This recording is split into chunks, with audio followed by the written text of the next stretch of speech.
G'day folks, my name is Rob, welcome back to another F1 Fantasy video. Today we're looking at my team selection for race week 3 ahead of the Australian Grand Prix in just under 1 week's time.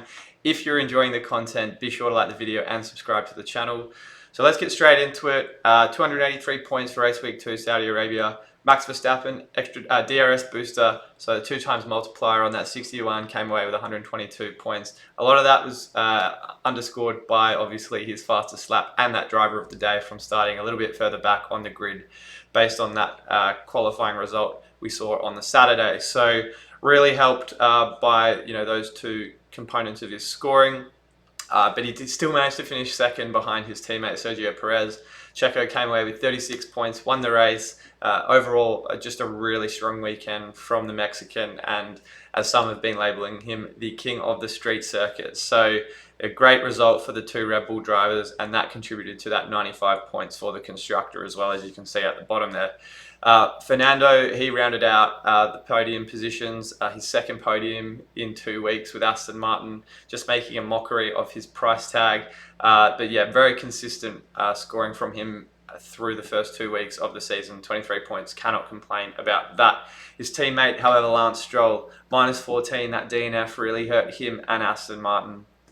He was looking like he was going to put in another really good performance after that really good result we saw from him in Bahrain, but not to be. He obviously had that DNF in those probably 20 odd laps or so through the race.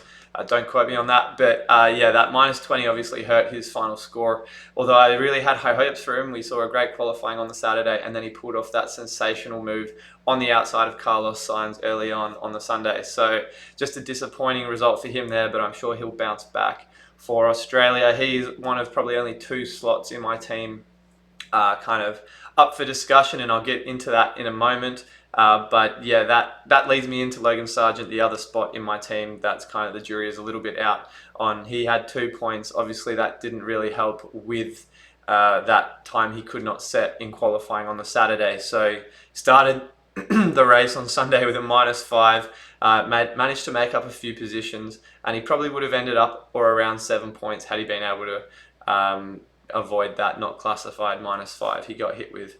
So yeah, that was 283 all up. My rank dropped a little bit to 143k overall, as you can see here on the screen. Panic stations by no means, not too concerned. Obviously that DNF probably contributed to most of that rank hit, and I'm at 586 points overall through the first 2 weeks of the season. So now I want to get into my team selection. This is kind of where it stands, as you can see from the previous page. Overall, pretty happy with how things are. It's very much a template team, and I'm not looking to make any risky moves at this point in the season. I think there'll be plenty of opportunity for that as we get into kind of the weeds of the mid-season. We've got another street circuit in Australia and Baku after that as well. So a few street circuits in a row. It should be, we should probably see after those have kind of finished a few big rank swings when people utilize certain chips, and we see DNFs because they are obviously much more frequent at those street circuits. So as I said previously, I'm pretty content with most of my team. Stroll and Sargent are probably the only 2 I'm looking to switch out for race week 3. And part of that, as I mentioned last week before Saudi Arabia, was really thinking about moving Lance Stroll out for Pierre Gasly. Am I going to do it for Australia? I don't know yet. But I think if I do decide to move to Gasly, it wouldn't be by any means a bad move at all. We've seen from him through the first 2 race weeks of the season some really good consistent output from him. He had that 20-point performance in Bahrain.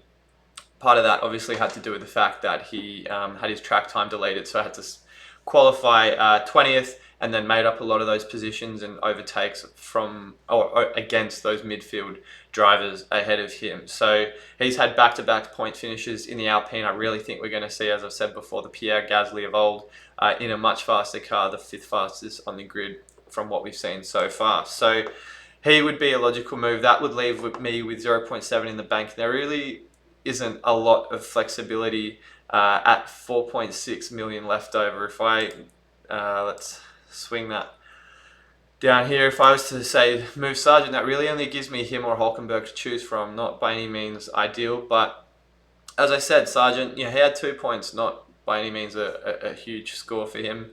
But from what we've seen through 2 races, he's been a driver that qualifies poorly and then makes up those positions gained through people DNFing or having reliability or strategy issues ahead of him. So between these two, from a fantasy perspective, Sargent is the guy for me. I know Hulk is, in a vacuum, a very good driver. I think he's qualified exceptionally well so far. If we take a look over here, I've got Bahrain qualifying up here. He had a P10 there, even though he couldn't set a time in that qualifying session. And then if we go to Saudi Arabia, I believe he was qualifying around that same mark, P11. So that's consistency from a qualifying perspective, but he is one of those drivers that if we were to look at the race, so in Saudi Arabia, P11, finished P12, you're losing positions. Well, he's lost a position there, and then again in Bahrain was kind of subject to the same problem where he qualified in P10 and then finished, where did he finish? Down in P15. So the net result from positions gained, or in that case lost, is not going to be by any means helpful for his final score. So if we come back to here, that would probably be one of the builds, or one of the other builds I'd be considering. And then again, if I decided to stick with Lance Stroll for Australia, then I guess that would leave me 5.3 in the bank. That would very much, the other way should I say, 5.3 allows me to get all the way up to Nick De Vries, and De Vries I also really like the look of. From what we've seen so far, he hasn't really set the world on fire, but I think he's, from a fantasy perspective, a very good asset to own. Doesn't qualify that well, but then, much like Sargent, just manages to make up those positions on race day. So if we take a look at f1fantasytools.com, do check them out. Great tool and resource for fantasy analyses.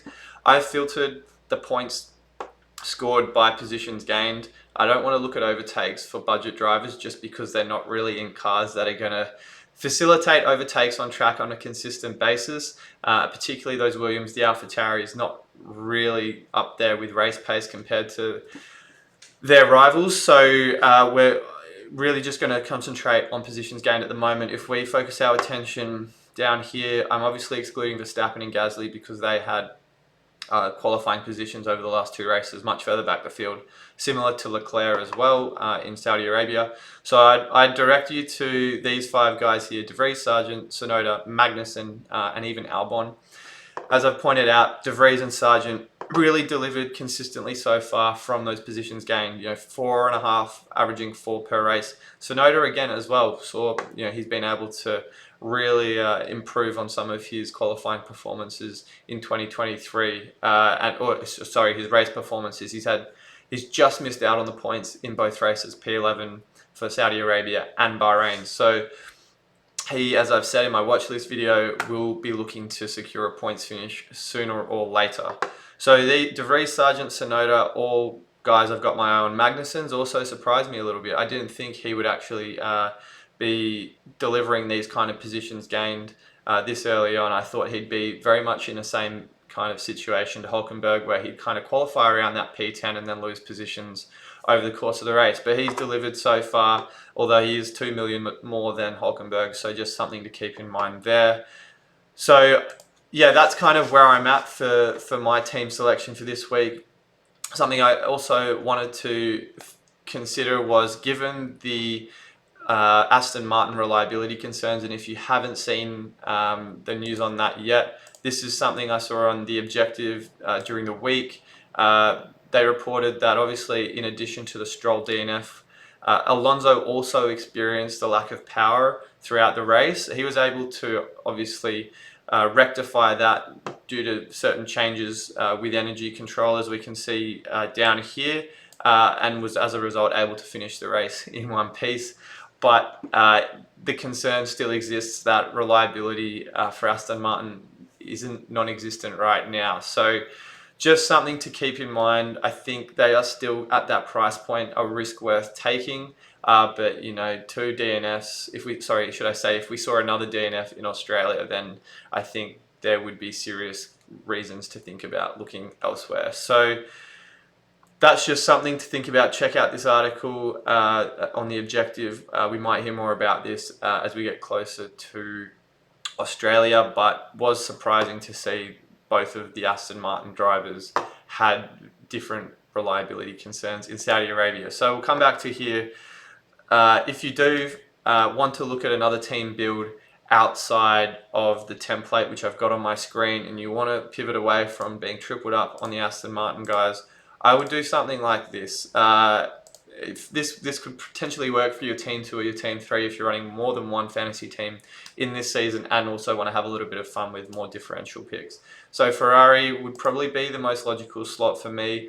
I know Mercedes have been a bit more reliable through these first 2 races, but $3 million less gives us just a little bit more flexibility when it comes to building out these final 3 slots. So Ferrari would fit in there nicely, and as I said, if they can sort out their own reliability issues, then I think their constructor will certainly be a viable option in the future. This leaves us with 15.5 to pick the rest of our team. Now, given that on average is about 5.2 per driver, we can't really go much higher than, say, this $6 million bracket. I did call out Kevin Magnussen before because of the performances we've seen from him from a fantasy perspective. So I dropped him in here. That would leave us with 8.9, and I think based on what I've said so far, I would probably go with next Logan Sargent and then one of the AlphaTauri guys. So that could be Tsunoda or it could be Nick De Vries. I think from a qualifying perspective, De Vries probably edges Tsunoda, but again, Tsunoda is the more experienced driver, and at 0.2 less should I say, if your budget doesn't stretch that far to De Vries, then Tsunoda is also an excellent pick. So I think that really gives you a good spread of drivers. There isn't really too much exposure or concentration into one asset or one team, should I say. So I really like this build if you want to try and mix things up a little bit in other teams. And Ferrari, as I said, even though there is that reliability, we have seen from them so far that they do have exceptional straight line speed. So that's kind of a team I do like. But to be honest, if I just refresh the page here, my team for Australia will definitely be revolving probably around this general template, and then we might well see a bit of change for Baku, so stay tuned for that. But that's kind of all I wanted to really cover off in today's video. I will have my race week preview and final thoughts later this week, but if, as I said, you do like the content, please subscribe to the channel. It's helped me immensely so far, and I'm really looking to pushing out a few more videos as the season progresses. So thanks again for watching, and I'll see you all very, very soon.